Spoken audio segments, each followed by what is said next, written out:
लेकिन गुरु कौन? बिल्कुल, ये जानना आवश्यक है। आज हम गुरु को ही नहीं पहचान पा रहे हैं, हर दूसरा व्यक्ति गुरु बना हुआ है, चेला कोई बनना ही नहीं चाह रहा। तो गुरु को समझने के लिए, पहचानने के लिए ईश्वरीय विधान में हर जगह क्राइटेरिया है, मन मर्जी नहीं है, तानाशाही नहीं है कि ये गुरु है ऐसे मान लो, नहीं। ईश्वरीय विधान ने एक क्राइटेरिया निर्धारित कर दिया कि ये क्राइटेरिया इस पद के लिए है। जय सिया राम। जय श्री राम। जय जय जय हनुमान गोसाई कृपा करहु गुरुदेव की नाई। इस वक्त हमारे सामने उपस्थित हैं आदरणीय अनूप कुमार जी। और पिछली बार आप सभी ने सुना कि किस प्रकार से हम सुरों की साधना करके हनुमत दर्शन तक प्राप्त कर सकते हैं, हनुमत कृपा प्राप्त कर सकते हैं। और पिछली बार हमने आपसे कहा भी था कि आपको सुनने के बाद भक्तों के मन में जिज्ञासा आ रही होगी कि इस तरह के भाव आपके भीतर प्रकट कैसे हुए। चूँकि गोस्वामी जी ने लिखा है कि सोई जाने ही जेहु देह जनाई और जानत तुम्ही होई जाए। जानता वही है जिसको हनुमान जी जनाना चाहते हैं, और जब वो जान लेता है तो उन जैसा ही हो जाता है। आपके भीतर ये भाव कैसे प्रकट हुआ? हाँ, ये भाव निश्चित रूप से अंतरात्मा के माध्यम से ही आए।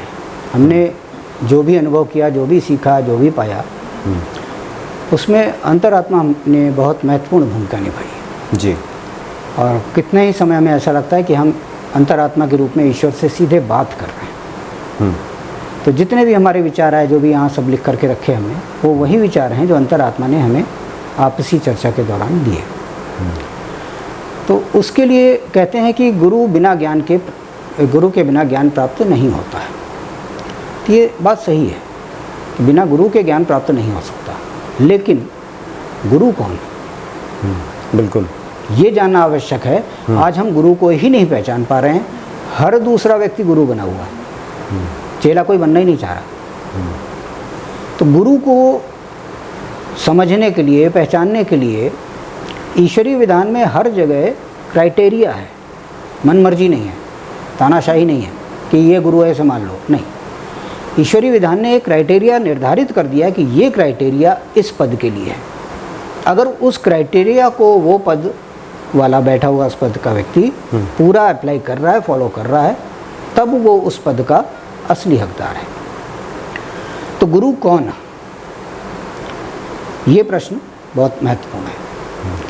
शास्त्रों में हम देखते हैं, शास्त्रों में कहा है गुरुर ब्रह्मा गुरुर विष्णु गुरुर देवो महेश्वरा गुरुर साक्षात परम ब्रह्म तस्मै श्री गुरुवे नमः।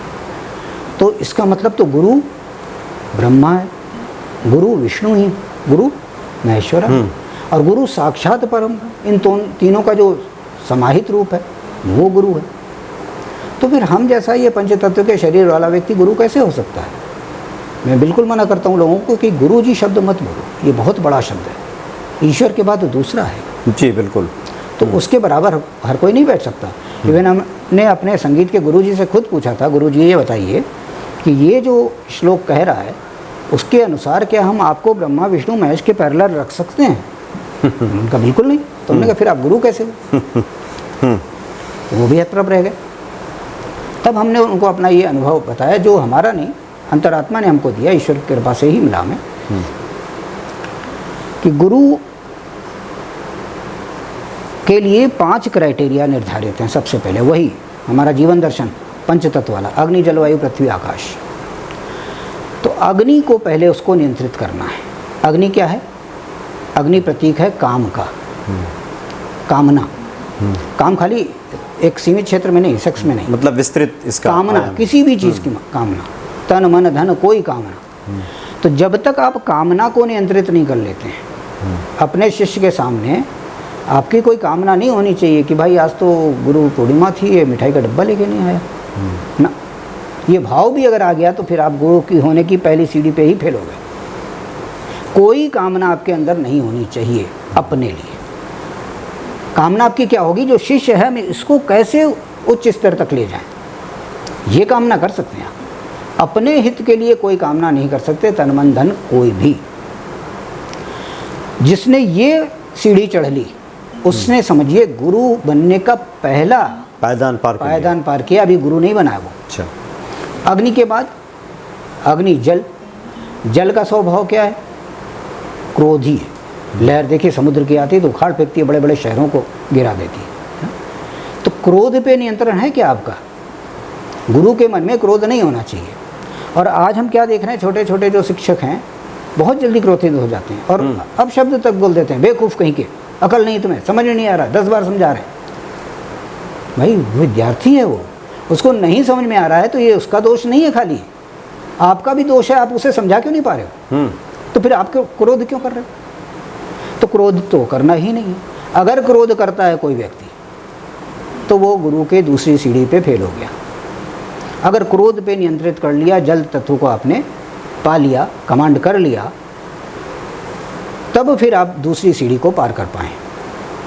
वो देखा था रामचंद्र जी बैठे थे समुद्र के किनारे, है ना, और समुद्र लहरों पे लहरें उछाले जा रहा था, दिखा दिया उनको, क्योंकि प्रभु ने सारा नियंत्रित कर रखा।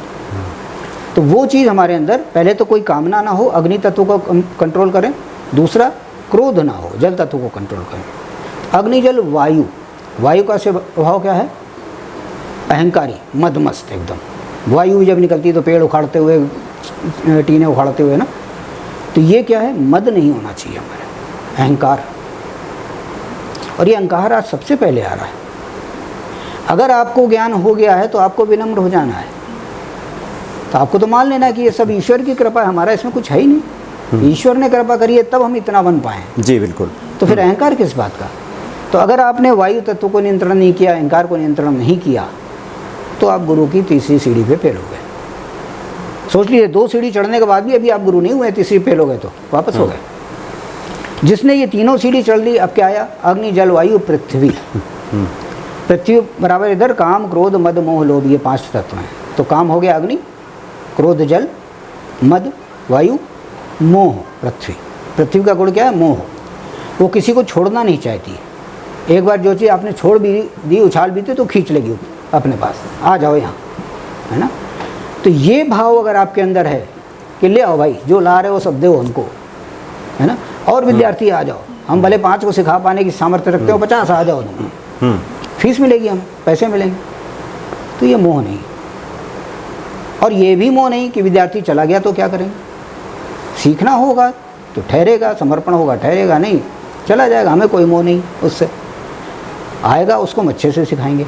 तो जिसने मोह पर नियंत्रण कर लिया, चौथे तत्व पर, वो चौथी सीढ़ी पार कर गया गुरु की। अब 5वें पे क्या आया? अग्नि जल वायु पृथ्वी आकाश। और इधर काम क्रोध मद मोह लोभ। आपको कोई लोभ नहीं होना चाहिए ना, कि भाई ये विद्यार्थी है कल को तानसेन बन गया तो हमें ये फ़ायदा हो जाएगा। हमने सिखा दिया, उसको परिपूर्ण कर दिया, वो कहाँ जाएगा क्या बनेगा हम भूल गए उसको। अब हमारा ध्यान अगले ग्रुप शिष्य पे, अब हम उसको बनाएंगे। उससे हम कोई लोभ की आशा नहीं करेंगे, या उसको कहीं बहुत बड़ी जगह मिल गई, स्थान मिल गया और पैसा कमाने लगा तो हम उससे कहें देखो भाई हमने सिखाया था तुम्हें, ना। हमें भी चाहिए। तो ये बातें आध्यात्मिक क्षेत्र के गुरुओं पे भी लागू होती हैं? सब पे। जो भी गुरु है, जो व्यक्ति अपने को गुरु कहलवाना चाहता है किसी भी फील्ड में, तो ये 5 कसौटी तो उसको ऊपर चढ़नी ही पड़ेंगी, बिना इसके गुरु नहीं होगा। ये 5 तत्व हो गए। अब जिसने इन 5 तत्व पर नियंत्रण कर लिया, वही 5 उडु तत्व, आकाशीय तत्व, ईश्वरीय तत्व हैं, वही उन 5 तत्वों को नियंत्रित करने वाला व्यक्ति पंडित कहलाएगा। जन्म भले ही शुक्ला जी के यहाँ ले लियो, आप पंडित नहीं होते हैं। पंडित कहलाना है तो इन 5 तत्वों पर आपका नियंत्रण होना चाहिए, तब आप पंडित हैं, तब आप गुरु हैं। जी जी। तो ये क्राइटेरिया हमारे ईश्वरीय विधान में हर चीज़ का है, उनको समझना होगा। तो अब गुरु ब्रह्मा गुरु विष्णु, तो क्या है? गुरुर पर ब्रह्म। पर ब्रह्म मतलब परम माने बड़ा। परम ब्रह्म जो है वो गुरु है। तो अब हमें गुरु कैसे मिले? तो गुरु ने अपना छोटा रूप हमारे अंदर बैठा दिया। परमात्मा बोलते हैं ईश्वर को, परम आत्मा। परम हटा दीजिए तो क्या बचा? आत्मा। वो तो हमारे अंदर बैठी, तो गुरु तो हमारे अंदर ही बैठा है। और स्वामी विवेकानंद जी कह गए कि आत्मा के सिवा दूसरा कोई गुरु हो ही नहीं सकता। तो गुरु तो अंदर बैठा है, क्यों भटक रहे हो? अच्छा, अपने आप से सीखो ना, ईश्वर की आराधना करो उस माध्यम से। देखिए ईश्वर सब कुछ सिखाता चला जाएगा। गुरु बैठा आपको, रात के 2:30 बजे उठिए तो वो 2:30 बजे सिखाने को तैयार। क्लास का टाइम नहीं कि 3 से 4 तुम्हारी क्लास। तो उस गुरु की शरण में जाएं, ये आवश्यक है। कुछ व्यवहारिक जो जिज्ञासाएं होती हैं भक्तों की तरफ से, कि आमतौर पे कहा गया है बिना गुरु का ज्ञान नहीं होता, बिना गुरु के आप पूजा पाठ भी करते हैं, बिना उनके दिशा निर्देशन के सफलता प्राप्त नहीं होती। अब आपने कहा कि इस कलयुग में एक सद्गुरु व्यक्ति ढूंढे कहाँ, और कई बार लोगों के मन में बात आ जाती है कि बगैर गुरु के ये संभव नहीं है, तो लोग फिर एक अंधी दौड़ में पड़ जाते हैं, किसी न किसी को गुरु बनाने में लग जाते हैं। तो फिर व्यक्ति करे क्या? हाँ, वही हमने बताया, गुरु का हमने क्राइटेरिया बता दिया पहले। तो ऐसा व्यक्ति ढूंढिए जिसके अंदर ये 5 चीज़ें नियंत्रित हैं, इस कसौटी पे खड़ा है, तो उस व्यक्ति को गुरु हम मान सकते हैं। अच्छा। दूसरा हमने क्या बताया, गुरु कहीं ढूंढने की ज़रूरत नहीं, गुरु तो आत्मा के रूप में स्वयं बैठा है। वो तो हर विषय आपको सिखाने के लिए तैयार है। आपको जो विषय सीखना है अंतरात्मा की शरण में जाइए, सीख लीजिए।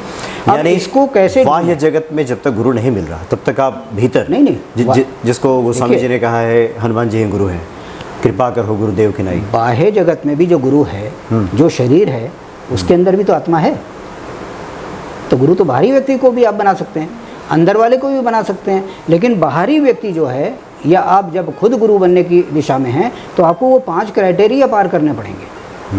वो बाहरी व्यक्ति जिसने 5 कसौटियाँ पार कर ली हैं और अपनी अंतरात्मा को उसने जोड़ लिया है अपने से, मन से, तो वो गुरु है।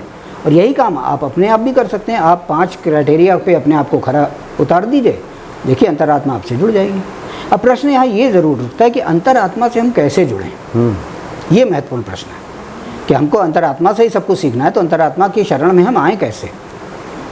तो यहाँ ईश्वरीय विधान में 2 चीज़ें बनाई गई हैं, एक आत्मा और एक मन। मन भटकाता है हमें, आत्मा सही राह दिखाती है। मन मलिन होता है। हाँ, तो मन क्या करता है, लॉजिक रखता है, तर्क रख देता है। 1 मिनट में सैकड़ों तर्क रख देता है, और वो तर्क ऐसे होते हैं कि हमको वो सही लगने लगते हैं, और हम आत्मा की आवाज़ को छोड़ करके मन के आवाज़ पर चल पड़ते हैं। जैसे छोटा सा उदाहरण, गाड़ी चला रहे हैं, रात में देखा कि रेड लाइट है, अंतरात्मा ने कहा रुक जाओ। मन तुरंत तर्क देगा, कोई है थोड़ी नहीं, रात है, ट्रैफिक तो है ही नहीं, कोई है नहीं। अगर पुलिस वाला खड़ा होगा तो दे देंगे 50 रुपये। इस तरह के तर्क मन रख देता है, और हम कहते हैं हाँ बात तो सही है, कोई है ही नहीं तो क्या रुकना, चलो। अंतरात्मा और मन में यही फ़र्क होता है। मन 1 सेकंड में कई सारे लॉजिक रख देता है, आत्मा एक बार कह के शांत हो जाती है, वो दोबारा उस बात को दोहराती नहीं है। तो जो पहली बात आपके मन में आए और वो फिर शांत हो जाए, तो शांत हो जाने का मतलब नहीं उसको आप इग्नोर कर दें, उसको मान लें। जब आप मान लेंगे तो अंतरात्मा धीरे धीरे आपके अंदर तगड़ी होती जाती है, स्ट्रांग होती जाती है। जैसे कि किसी व्यक्ति के यहाँ जाएं, हम आपके पास जाएं और हम कहें पंडित जी ज़रा 1 कप चाय पिला देना, आप इधर उधर सुने टाल जाएं। अगली बार जब हम आपके पास आएंगे तो आपसे कहने की हिम्मत नहीं होगी वही चाय पिला देना, नहीं होगी, है ना, क्योंकि हमारी वॉइस कमज़ोर पड़ गई। उसी तरह से जब अंतरात्मा कोई बात एक बार कहती है और हम उसको इग्नोर कर देते हैं तो अंतरात्मा की आवाज़ दब जाती है। और जितना हम इग्नोर करते जाते हैं उतनी दबती जाती है। जितना हम उसको मानते जाएंगे वो उतना वो उठती जाएगी। तो ये हमारे ऊपर है कि अंतरात्मा की आवाज़ को मानते जाएं और उठाते जाएं। फिर उसकी आवाज़, कबीरदास ने कहा है, अनहत बाजत ढोल तो है पिया मिलेगी। नाद 2 तरह की होती है, एक आहत नाद, एक अनहत नाद। आहत का मतलब जहाँ हम आघात करते हैं, कहीं पे भी आघात करेंगे, वो जो नाद हो रही है वो क्या है, आहत नाद। और एक अनहत नाद जो अपने अंतर मन में तरह तरह की ध्वनियाँ आती रहती हैं, जिसके लिए हम कोई प्रयास नहीं कर रहे हैं, वो ध्वनि फिर भी आ रही है, वो अनहत नाद है। अंतरात्मा की नाद वही होती है, धीमी धीमी आवाज़ आती रहती है। जब हम उसके नज़दीक जाते हैं तो धीरे धीरे हमें वो आवाज़ तेज़ सुनाई पड़ने लगती है ना। तो वो आवाज़ जब इतनी तेज़ हो जाए कि हमें ढोल की तरह सुनाई लगने लगे, तब समझ लीजिए तोहे पिया मिलेंगे, ईश्वर के दर्शन नज़दीक है ना। तो उस अंतरात्मा की आवाज़ को मानना है हमें, और मन के जो लॉजिक हैं, तर्क हैं, उनको इग्नोर करना है। जिस दिन हम ये करने लगेंगे, आत्मा की आवाज़ ऊंची होती जाएगी, उस दिन मन जो है अभी तक नेगेटिव तर्क रखता था, अब वो पॉजिटिव तर्क रख देगा कि भाई रेड लाइट जंप कर जाओ, अंतरात्मा करे नहीं करो, तो मन क्या कहेगा, नहीं नहीं क्या पता अचानक कोई आ जाए सामने, रुक जाओ 2 मिनट की तो बात है। तो वही मन पॉजिटिव लॉजिक रखने लगता है, और फिर मन और आत्मा का संयोग हो गया, यही सबसे बड़ा योग है। और जब ये योग हो गया तो फिर रास्ता साफ हो गया, फिर तो ईश्वर की कृपा मिली गई। तो इस तरह से अंतरात्मा के अधीन होकर के अगर हम उसकी बात को मानते हुए आगे बढ़ते जाएंगे तो देखिए अंतरात्मा 4 कदम पहले से आपको आगाह करते हुए रास्ता साफ करती है। वो आगे रास्ता साफ करती है, आप चलते चले आओ, खाली चलने का काम आपका। इसलिए गुरु बनाने में जल्दबाजी ना करें। कोई जल्दबाजी ना करें, अपने अंदर ढूंढें। अगर अभी नहीं समर्थ हैं तो ऐसा व्यक्ति जो 5 कसौटियों पर खरा है, खरा उतरता हो, उसको गुरु बनाएं। मतलब क्षणे रुष्टा क्षणे तुष्टा, हाँ, ऐसे व्यक्ति गुरु पद के अधिकारी नहीं है, बिल्कुल नहीं। जी जी जी। तो बहुत ही अच्छी आपने जानकारी दी कि व्यक्ति किस प्रकार से, खास करके आजकल के समय में एक अंधी दौड़ में व्यक्ति पड़ जाता है, क्योंकि जहाँ तहाँ से वो सुनता है कि गुरु की आवश्यकता है, और उस फेरे में कई बार गलत व्यक्ति का भी वो चयन कर लेता है गुरु के तौर पे, और उसके आत्मिक रूप से उत्थान की जगह उसका पतन भी शुरू हो जाता है। कई बार ये चीज़ें होती हैं। अब एक आखिरी जिज्ञासा आपसे इस कड़ी में ये होगी कि जो भी व्यक्ति अब तक गुरु नहीं बना पाए हैं, पहले तो वो आत्मा की बात माने, आपने कह दिया है, लेकिन कई बार होता है कि मन की मलिनता की स्थिति में कर्तव्य अकर्तव्य के बीच में ही व्यक्ति झूलता रहता है, द्वंद्व की स्थिति उसकी बनी रहती है। ऐसे व्यक्ति क्या करें, ईश्वर की शरणागति किस प्रकार से करें, या आपके नज़र में क्या कुछ वो उपाय है जिससे कि ये द्वंद्व खत्म हो व्यक्ति का? उसके लिए हमें ये ध्यान रखना है कि हमें करना क्या है और क्या नहीं करना है, हम ये निर्णय ले पाएँ। तो हमेशा हमें वो करना है जहाँ पर कोई अच्छा काम हो वहाँ मेरा नाम आने से रह ना जाए, और जहाँ कोई बुरा काम हो वहाँ मेरा नाम गलती से आ भी ना जाए। बस ये 2 चीज़ों का अभ्यास कर लें। जहाँ लग रहा है कुछ बुरा हो रहा है वहाँ से अपने को दूर रख लो, मन से भी तन से भी।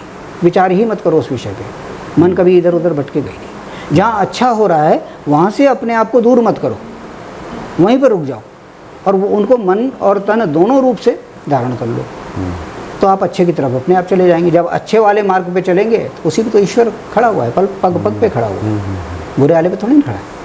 तो खाली अच्छे कर्म करना शुरू कर दें, कर्म प्रधान है। यानी बड़े सरल शब्दों में आपने बता दिया कि क्या आपका कर्तव्य है और क्या अकर्तव्य है, क्या करना है और क्या ना करना है।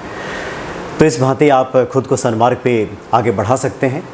और पहले भी आपने चर्चा की है कि जैसे जैसे आपके कदम ईश्वर के प्रति बढ़ेंगे, आप सन्मार्ग पे चलेंगे, वैसे वैसे ईश्वर के साथ मिलना आपको शुरू हो जाएगा, और उसे ही हम कृपा कहते हैं, और आपके जीवन में सुगमता आनी शुरू हो जाती है। सुगम अनुग्रह तुम्हारे तेते। बहुत बहुत धन्यवाद आपका। जय श्री राम।